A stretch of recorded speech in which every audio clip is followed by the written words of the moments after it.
just can't take. I couldn't take it. Now baby girl and baby boy, I'm sorry I'm gone, but there's a war in this world to keep you secure at home. So I gotta pick up arms to make sure you're safe. Cause on the day you were broke, oh, I promise whatever it takes. Baby girl and baby boy, I'm sorry I'm gone, but there's a war in this world to keep you secure at home. So I gotta pick up arms to make sure you're safe. Cause on the day you were broke, oh, I promise whatever it takes. Hi, that musical artist was K-Style, my husband. And since 9/11 and joining the military, goes by Sergeant Ryan Keelty. He is an American soldier, and he is deployed on his third one-year-long deployment to Iraq. My name is Jennifer Keelty, and I'm here to speak out about how the military affects marriage from a daughter-wife point of view. I grew up a Navy brat, and I'm now an Army wife, so I've had to deal with the military almost my entire 30 years of existence, and I think that means that I could be considered an expert on the matter. Military life is hard, and it's even harder on a marriage. It seems everything having to do with the military is stressful, and it stresses a marriage to the limit. Having to uproot the family and move anywhere in the world the U.S. government decides to move you to every few years is extremely difficult. You have to reset up your entire life, your entire family's life. Finding housing is just one of those stresses. You spend months in a hotel or motel finding new civilian accommodations, or you spend months waiting for post-housing to get you up the list so you can live like a sardine in a can with your neighbors right on top of you. Buying a house and not losing money is implausible due to moving every few years. And having a job or a career is also very difficult. There's no job openings sometimes when you move to a new place, and moving a career is very difficult. And if you are able to move your career, your opportunity for promotion is extremely decreased.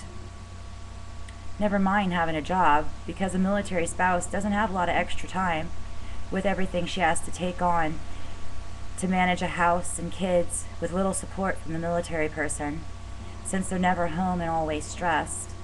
And then you don't have any family or close friends to help you either. It's very hard to make new close friends every time you move, friends that you can really count on and trust. And the support that the military gives you is very minimal, or difficult to find, or not very desirable. They have the FRGs, the family readiness groups. It's not every spouse's cup of tea. I think they should be called FGRs or FGGs. Those would be better acronyms, because family gossip rings or family gossip groups makes more sense to me. Emily Hall of the National Healthy Marriage Resource Center states in Military Service and Marriage, a review of research, that military servicemen and women appear to have one of the highest divorce rates in any group in the nation. Although distressed civilian and military couples have similar marital problems, the latter are more vulnerable to conflict regarding relationships with other men or women. Higher risk areas for military couples are alcohol abuse, lack of emotional expression on the part of the military husband, the demands of military work, and long and frequent separations. Schooling, war, PTSD, which means post-traumatic stress disorder, all play a part in removing the soldier from the family unit and cause them to become robot soldiers. The military brainwashes, or is that not a politically correct term anymore. They train their soldiers to put the mission first, and the family is left with squat. Between working 12 hours or more a day, leaving for schooling for months at a time, and being deployed to a war for a year at a time, over and over again, the soldier is never home. Then add in the PTSD, which I believe comes from not just the stresses of war, but also has something to do with the brainwashing, training into perfect soldiers. You end up with a drain robot that powers down and turns off when the workday is done, and there's nothing left for the spouse or kids. They forget how to relax, have fun, and love. They lose themselves and become perfect soldiers.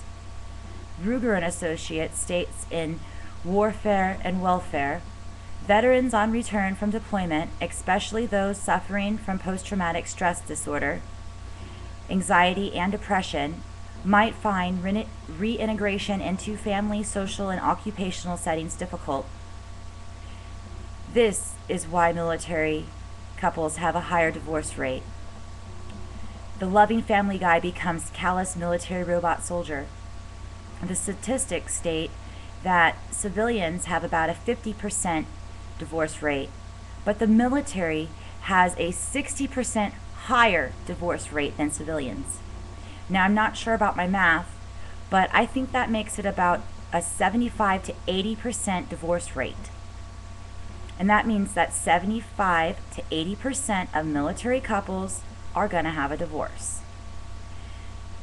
All this extra stress on a relationship destroys a marriage.